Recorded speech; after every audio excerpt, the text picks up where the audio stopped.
Thank you. That was very kind and puts a bit of pressure on me to perform now. So, as some of you know, I used to be a book publisher with Oxford and Pearson, so I know something of what it takes to get through any given year as a textbook publisher. And in 2006, I left those companies to start a small publishing technology consulting company called Electric Bookworks. And what we wanted to do was to help publishers use existing technology better, more sensibly, more effectively, from using styles in MS Word properly to converting catalogs into metadata databases. But the problem was that publishers didn't want to pay us to solve a problem that they didn't think that they had. Fair enough. And so necessity led to invention, as it does, and we just experimented wildly with anything we could get our hands on just to keep things going. I see my former colleague Silma sitting there with her face in her hands because she knows exactly what that took to get through. And eventually Paperight was born out of that, an idea to turn ordinary photocopy shops into print-on-demand bookstores using everything we had learned about ebooks. So the way Paperight works is on paperight.com we have a library of books that photocopy shops can download, print out and sell to customers, and they pay a small license fee to the publisher, and some of the publishers in the audience here today are already working with us. And over the last 18 months we've added in this way over 200 print-on-demand bookstores to towns and villages all around South Africa. They're selling almost 2,000 different titles from over 100 publishers from around the world. So we feel like we've managed to achieve something pretty important here. But in doing it, and in the years before that at Electric Bookworks, one of the hardest things I've had to do, without question, both strategically and emotionally, is to stay patient while pitching to publishers over and over and over again, when, quite frankly, their companies seem utterly impervious to technological change or innovation. And anyone here who's run a startup or a business that services the publishing industry knows what I mean. I'm definitely seeing nods in the audience. So I've tried to define why that's been so hard, and I think I've come up with 5 hard truths about pitching to publishers. And I'm interested to see whether the publishers here feel that this rings true with them. The first of these is that people love you, but their organizations really don't. So when I first started pitching Paperight to publishers, and this was back in 2009 when we started working on it, I didn't know what would make them interested in working with us. Maybe it would be the money we could make by opening up a new market.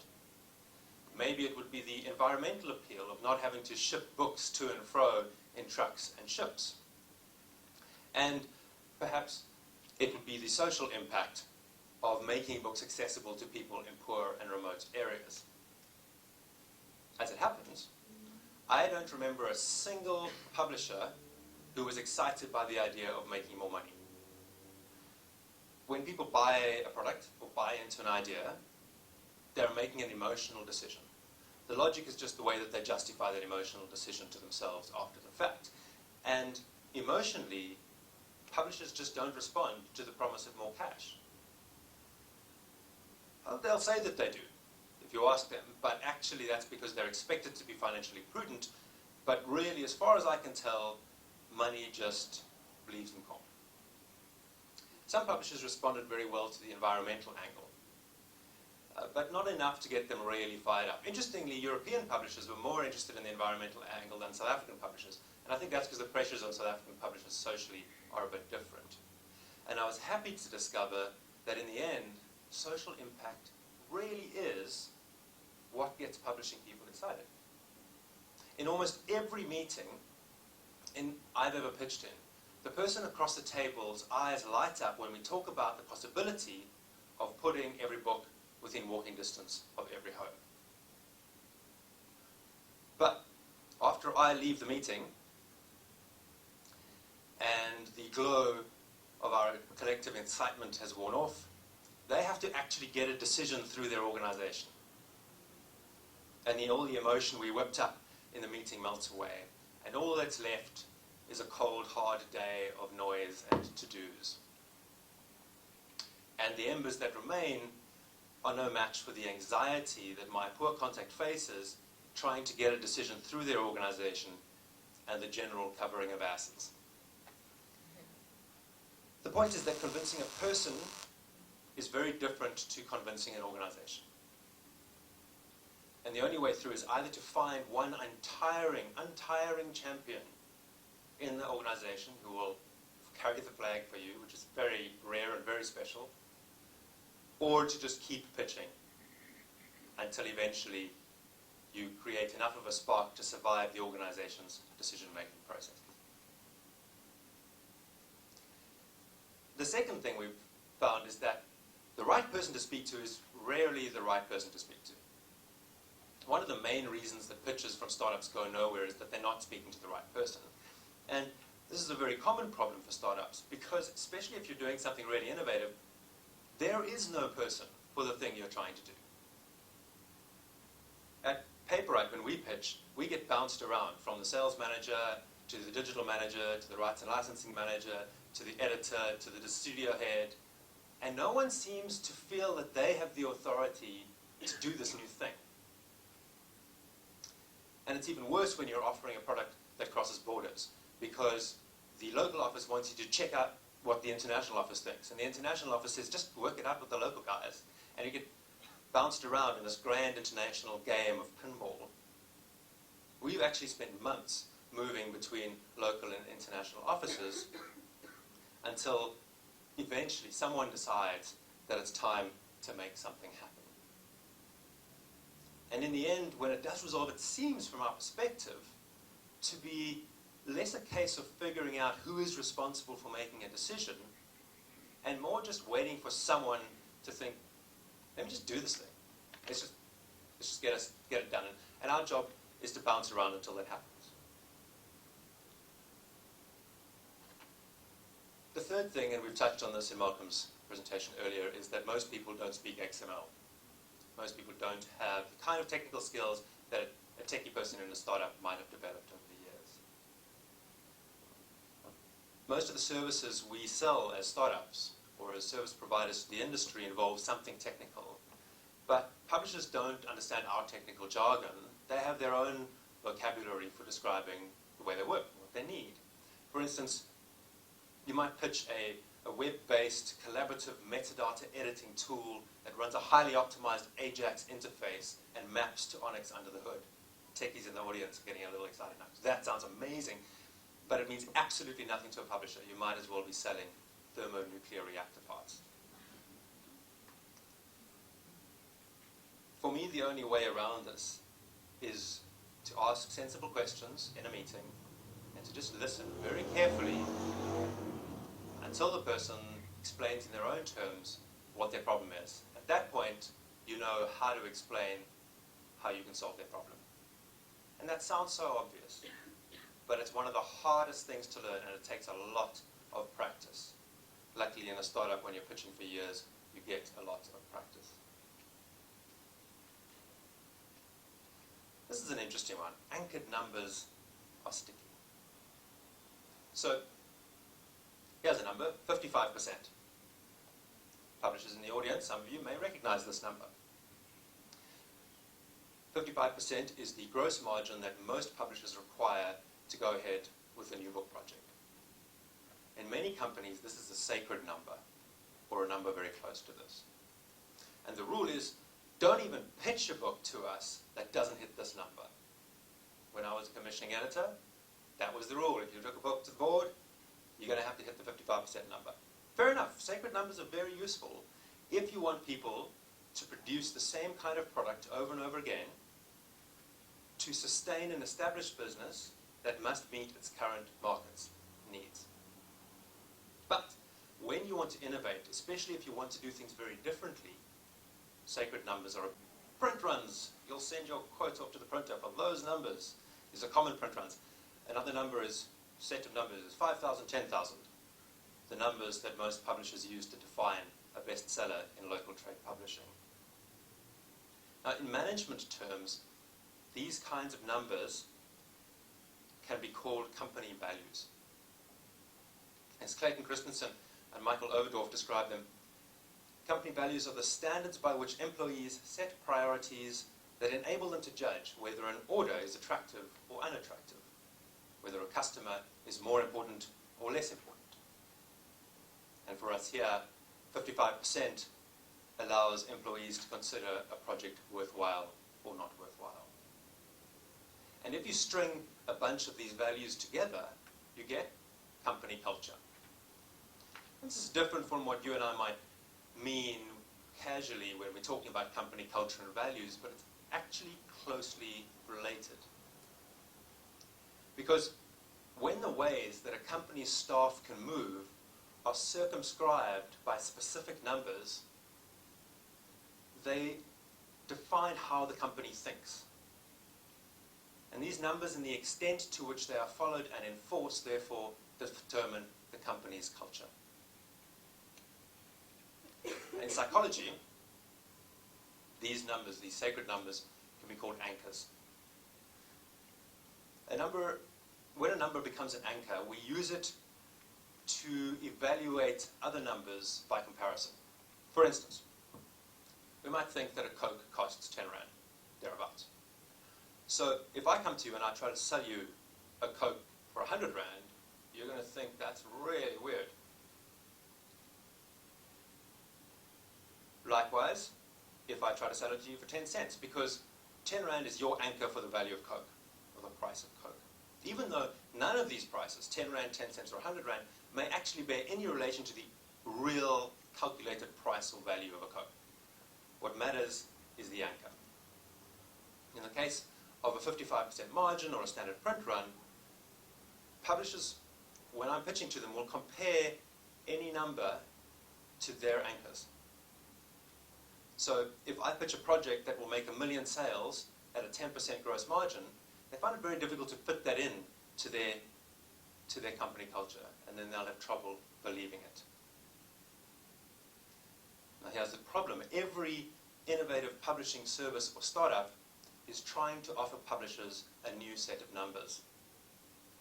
But company values are big rocks to move. At Paperight, we've been lucky. We've found one number in our model that matches a number in the publishing model. The net receipts on a book, less printing, distribution, and retailer costs. Publishers will make, in most cases, around 30% of the retail price of a book at the end of the day after printing and distribution costs, the costs that occur after the point the PDF leaves your computer. And on Paperight, they can make almost the same amount as a license fee. So when we're pitching, we focus on the similarity there in those numbers, and we talk less about all the other numbers in our model that might seem new to publishers. Of course, this only really works best when the person you're speaking to actually knows the real costs and margins on their products. Often publishers I speak to don't actually know those real costs and margins, especially costs like warehousing and wastage and the other kinds of provisions that aren't traditionally on their standard costings spreadsheets. And the problem is that as a result, they simply aren't empowered to make the kinds of decisions that innovation requires. Last but not least, the fifth hard truth is that risk and regret loom large. We all fear losing stuff. In fact, psychologically, we fear losing stuff much more than we desire a corresponding gain. For example, I'm the parent of a small child, and I fear losing CBeebies much more than I ever wanted it in the first place. We also fear regret, especially the regret that comes from doing something that might turn out to be a loss. So when you're pitching a service to a publisher, they fear regretting their decision to work with you much, much more than they want your product, even if they want your product a lot. And how the heck do you get around that? have to make their decision not feel like a final decision. It shouldn't be a final decision anyway. That's why our contract, you can cancel any time or walk away for absolutely any reason. But the publisher might feel that it's a final decision, and you've got to lessen that fear. So what we do is we separate the signing of our Paperight distribution agreement from the decision of actually which books to put on the system. This way, our contact can sign the agreement without deciding which books this is going to affect. And then once that's in place, we can start an entirely separate discussion about which books to put into our network. Except there's one more challenge. The publisher, the person we're speaking to, still tries to ease their anxiety by only selecting low-value, low-selling content for our system, thinking that this reduces their risk of failure. But ironically, it actually has the opposite effect. Because by putting low-selling content on the platform, they actually increase their risk of failure, because the chances are this low-selling content won't sell at all. To make an innovation work, you have to maximize your chances of success by using the best content you have. Then you'll know whether something really works. So, in conclusion, what does it mean for us? Well, we found that these 5 problems, and perhaps many others that I haven't thought of today, mean that we can interact with a publisher at least 7 times before they feel like they can work with us. And that's if the original interaction went really well. There are some publishers who've taken 2 or 3 years of ongoing discussions to sign with us, and others who are still inching along with us, and we're looking to see who makes the record for the longest negotiation ever. The risk for publishers, I think, is that these 5 issues that I've mentioned here can hold you back, while faster and more active companies can change your market for you and steal your lunch. And Amazon and Google are the usual examples, but there are smaller players like Siavula and Funza that are starting to get more and more influential as well. Now, of course, I admit it would be crazy to work with every startup that knocked on your door. You don't have the time, and some of them might just be very pie in the sky. But the only thing that's even crazier is taking months or years to decide. It's better to decide quickly than to waste time, because progress requires forward motion. So I hope that if you recognize any of these 5 issues in your organization, perhaps just knowing they're there will help you move forward. And at the very least, you'll save entrepreneurs like me a few gray hairs. But tell me what you think. Maybe there are other things. Maybe I'm totally wrong. And fixing publishing is going to be a group effort. Thank you. DRM. I know that's fine, no problems there. What does seem to be an issue, though, I think especially in our organization, or a concern, is just that same kind of possibility of reproducing the book. So in other words, kid goes in, pays for the book, downloads, prints it, and then takes it away, and then they just copy it so easily because it just looks so nice. What's your answer to that concern?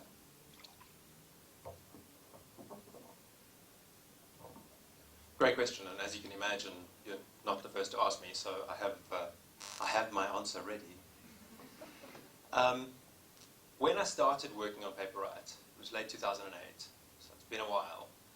I probably spent the first 6 months just researching technology that would prevent people from making further illegal copies. And we explored Adobe DRM and everything we might be able to do with that, and other schemes as well, including some weird stuff like Drumlin DRM, if anyone ever had the misfortune to use that. And in the end, though, we kept feeling a bit stupid, because as soon as something's on paper, you just put it through a document feeder and you've got another PDF. So there was just no point in us trying to technically restrict the possibility that someone might make an extra printout. And so we had to take a totally different tack. We weren't going to give up on our idea just because we couldn't do that. And instead, what we have to do is we've got to build an ecosystem of players who want to play ball. And there are a couple of issues there. The first one is that why do people make illegitimate copies? Well, why are they copying books as it is already? When I meet with publishers, sometimes I ask, if you were to estimate all the books that are in the market, what proportion of those are legitimate copies and what proportion are illegally photocopied? I've had estimates from big publishers that may be represented in the room here who've told me that they reckon for some of their books, as much as 80% of the copies in the marketplace are illegitimate copies. So photocopying is just rife as it is. So why is that happening? Well, the first thing is that the formal book distribution chain isn't meeting the community's needs as it is already. And there's no way, if you're not meeting the needs, that you can stamp out piracy by trying to technically restrict something that is so easy to get around. So what we've got to do is we've got to compete with piracy. We've got to provide a service that's as easy to use and where small businesses can benefit from being part of it. So we rely on the fact that photocopy shops can see the value of being part of the Paperight network in the long term, and therefore will play ball and actually become our allies rather than our enemies in distributing content legally. At the same time, we have to make that possible by creating a system that helps photocopy shops and other customers understand what copyright is in the first place. Because I think one of the biggest problems we have when we're trying to combat piracy is that people just don't know that what they're doing is illegal or unethical. I would put my head on a block and say that everyone in this room has been to college or university has illegally photocopied out of a textbook. It's just what happens. So how do we compete with that? We've also got to create some kind of other little triggers in the ecosystem. So one thing we do is every PDF that gets produced for print out by a copy shop for a customer has that customer's own name on it, the date, the name of the publisher, the copy shop's name, a unique little URL that acts as a tracking code if we need to identify where a book came from in the wild. That helps as well. And then the final thing is simply continued education with the photocopy shops about what the system entails. So we think that those things will go a long way to competing with piracy and to obviating the need for DRM. We were really encouraged a few months ago when we got through Pearson's rather scary international platform security audit, which they ask any service provider to do when distributing Pearson materials, and we got a really great score. But not only did we get a great score in the platform security audit, but they said they were really impressed with our implementation of social DRM. And that was amazing because here was a big publisher who we expected to be very conservative, actually saying to us, cool, let's do that, let's solve some problems. That was a very roundabout answer to your question, but essentially that's our approach. We can't use DRM, it's not going to work. What else can we do to create an ecosystem or an economy that keeps everyone in business?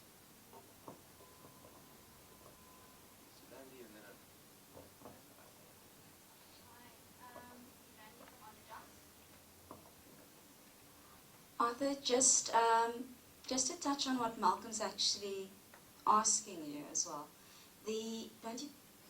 Cost is obviously an additional deterrent for a consumer to go and illegally make use of a book. And as we all know, copying a book is quite expensive in its own. So I just want to find out, of the titles that you currently have, how does the cost per unit, for an end user going into those photocopy shops compare to them actually having to copy it themselves?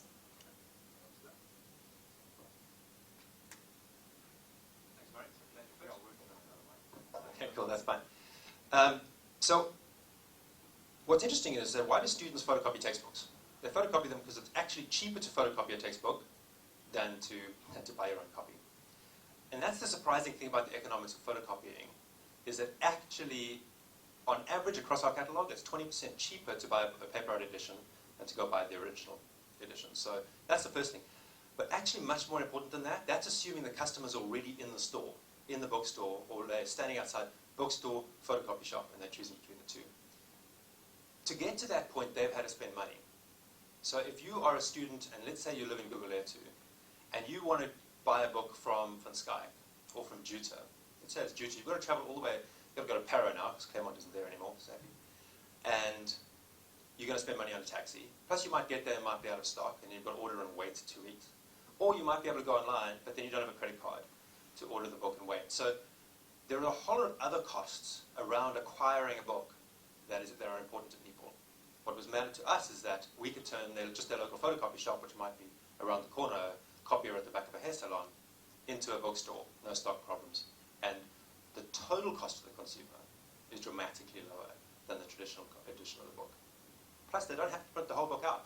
Even though they pay the full license fee to the publisher, they might only need the first 100 pages of that university textbook, and the total cost to them is therefore much lower, but everyone's still in the black. That's generally how it's working out at the moment. Thanks, Arthur. I just want to reiterate, perhaps not a question, but a comment. Again, I think that publishers should start thinking not about DRM. DRM is so limiting in terms of innovation and business model innovation. It just means you're trying to do the same thing in a new industry. If you want to really do something different, look at how consumers are consuming content and how you can provide that content. They're going to use your content anyway, whether you try to put DRM on it or not, just as they have been photocopying books for ages. So really look at taking your content, breaking it down, and doing something different that meets the needs where the consumer is at the right time, at the right place, exactly when I need it. Because then they're going to be willing to pay a premium price, because that's what they need at that time, in that moment.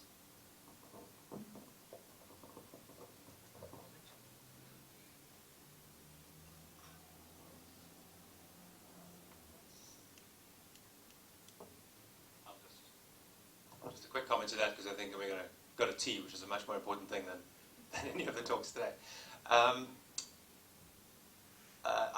I agree, and generally, personally, I fall into the camp of thinking DRM costs us more than it gets us. That said, Malcolm's argument earlier today was the most compelling case I think I've ever heard for DRM, which is that in order to do business today with the books we have, we needed to please our upstream providers. That's a huge hassle. And in order to be free of the upstream providers that are requiring DRM, we actually have to generate new content. We have to rely less on borrowing and permission. We have to prescribe the poems of conservative-minded poets less, and the poems of forward-thinking poets more. There's a lot that has to happen in the mindset that changes in generating content to become DRM-free. But that's definitely where we want to go. I think if we have DRM-free as the mountain we want to get to, even if we can't just switch over today, overall, industry would be better. As Malcolm said, if publishers could turn it off tomorrow, then they would. I, for one, am very pleased to be working for a company that